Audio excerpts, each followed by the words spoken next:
Minister, you brought a bill through the House on the Climate Action Plan, which will effectively remove the ability of this House to question the priorities and the plan put in place. That's fundamentally undemocratic. How it fits with the constitutional imperative of a government answerable to the Dáil remains to be seen. Last week, a new CAP budget was agreed, and 25% has been moved to Pillar 2 environmental measures.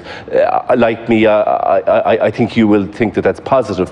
But given that we'll have no control over the Climate Action Plan, will you commit now to maximum co-funding for those environmental measures?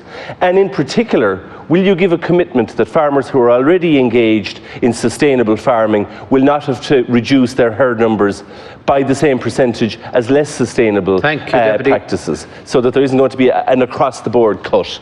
Minister.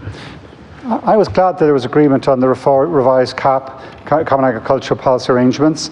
There's good and bad in it. From an environmental perspective, a lot of my colleagues in Brussels, I know, were deeply disappointed it didn't go further. And in truth, a lot of the details and how it's going to be applied has yet to be finalised and teased out.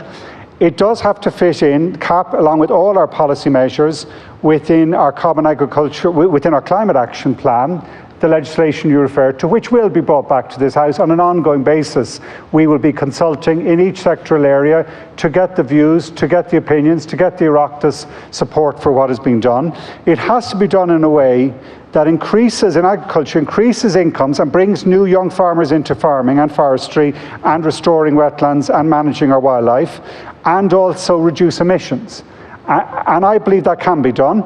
I believe there'll be a multiple source of funding. I think a lot of it has to come from the retail and large processors who've been taking a disproportionate share of the price. So, but that with CAP should help.